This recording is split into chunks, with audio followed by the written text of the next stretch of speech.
kami. Kunyahi nampi lungnat na nampi kanan usona imagelo wasungahi ilungnat na usunawin ama umsanhim eh hohi ading thi ba sawe eh hohi ading thi kai tawe titu na phon dawe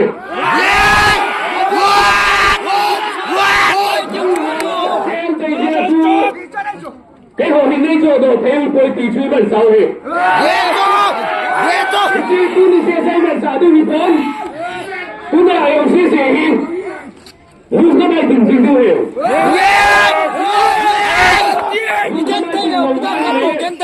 anh chỉ chuyện thôi chỉ chuyện trình tôi hiểu tôi đã hiểu bên đó đấy su cái cha đồng của ông xe lên cái đó lấy hồi cái su cái cha đồng cái chim tàu lên tiền nào hiểu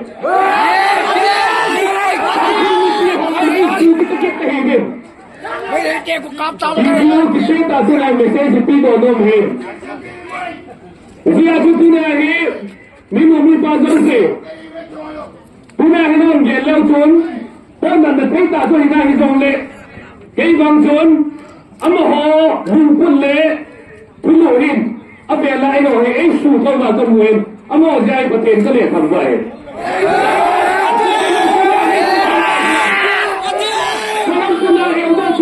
तुमको ताजा तू ना तुम जाए अब ये नहीं अब दोरिन ऐसे जन पाऊँ अब ये ना सुहारे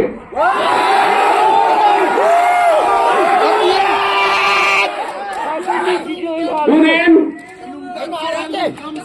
इतना कहिना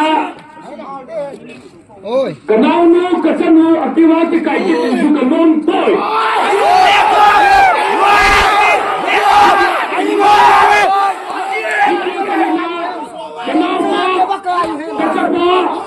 Không ngờ thì thành như còn nôm thôi.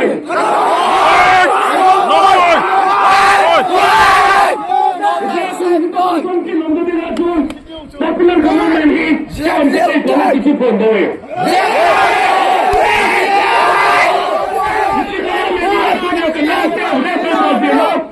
Kan may tayo kay kay pila.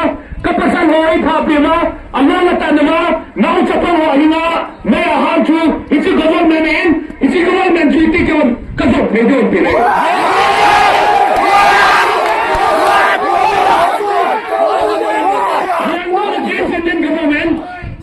We are not against peace. But we want lasting peace. Without SA, SA is our Lord, Chambe Chupati against Chambe Participante.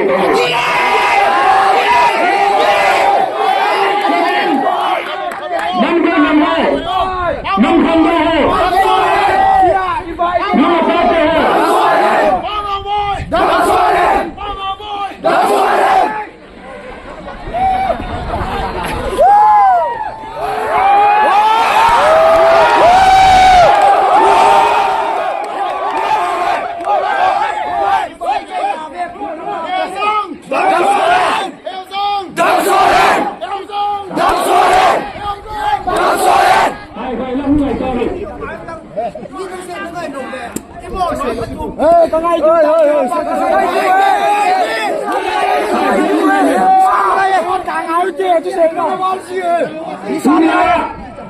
Ikinet piho, kalam kaya silohe. Ipinam yalang, koi hizom le. ऐसे मैंने बोलना भाई सुबह हो सो इमा पहले से जो तो होना है उम्मीद आंद की हम चाहे पूरा आने की बात बात है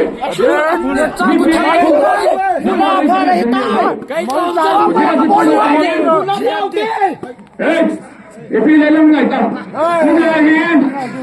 कितना सामने मौसम सेंटर गवर्नमेंट को ना किसी पॉपुलर गवर्नमेंट की सेना है कई होकर बिना हुई आउन पॉय कम होती आउन पॉय इसी आज के होती ना आज का जब्ती वाची चंदा हम दिलकोन के होती ना आज तो मध्य भाई को ना यूटीवी लेजिस्लेशन बहुत का देविन इसी से नहीं पीता का आवाज़ के हो चंदा का नहीं लोगी हुई तीचू इसे दोनों में बोला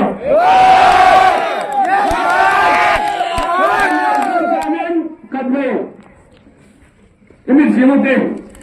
Ayaw ang trailer Mit simutin. Isu milaw dito. Hon asya ay gerohin. Ay bangin patenin. Iho di lahit kilpa wala tini sa bilbote. Nundan omes. Toda nome atsalo he. Ayena mo atsalo letu na hizari ki khope. Isilay ko kilipon. Mungkin sate isen na dong sewa tunai isau do ke dwa itu ko phone ke dwa ye do hen huchi ini meno hi dal na ma he ek so thora pun jeng paten ko ma patu se ten ta na kan ban de pakai paten ke ho ding nang function ko ngai ko to ki che tan ka ta san de ini sung na function ka pa namin klayo nain akap jong ko ven akin mom lang ko to ko Isang nagkapenangin, hisipin sa agonin, agaling ni pilong na sa tawganin. Ni pilong kumanin po na naganawin, ni Lawsin. Isi, pagka SM mo may kadalamahin, at habang kakitling daw kinawin, isi hinang katanggabi na hin. Itapen, nakamagatawi. Nangin isip ka na pa na, isang may tenapulgasyon, gampit ka na, nadahanay ko. Kaya ko naman inay po daw Akim na yan ay dahalo dito katasan eh. Eh, pipaw, nakutyo ko sa meton, nangin ko sa dito katasan eh. Nangin ka lang ang may pwede ito, ito na yung nipihisahin, katasan na gan po ko bili. Mabeling ka naman higil ka nilang, una hita bang kuso eh, kaya pinungto na yan lang, kakipulkan na daw siyang subay na yan lang, kanang lang kayo kado na yan lang, abela, namni kahi, naitundo now, naitong sangal, ipanazohi hantihin na ka magatawa na rin. Amen! Nama, apa na pa sa isang ganayong piwa, bay na to na isong ka na ba, lodin sila sa isang na iputa azimin tangba na ng kapiwi. Amen! Ngayon ka tinungkan na rin, sakay na isuhat piwi. Pagka ito ako kala kihir-kihir kayo na dyan siyang langit, ngayon labang piwi. Ito ako kala kitisanso na kayo dyan siyang seso minintunin, kamamang rin. Amen! Ngayon ko yun lang, sukyan na yung hozong siyang tigyan daw na ngayon lang, abelin, nang pinasanga, pagka sukyan ko ngayon lang, kinungkat ako kalson na ngayon siyang pinawin niya, ngayon pinaw si Patu ka sa iba, nabanay ko siyang pwede ba, pagka seso minakatawa rin. Amen! Suwahi, doon sa waktu ni ating inumog mga nawito now. Yeso program kita natin kisahatan, wala pa nahi, idong mo na, hajat sa inisiatin palo, bolo ayong diw, suwahi, bom sa huwa yung siya kamain lang dili, so diwatan, kasi nga, program kita inung sa nga, kung tamang, son wala, son walon, ama mo, kipo ditay, CSO program kita natin, labon sa hong, kupapong sa itam siya mga, Let's go!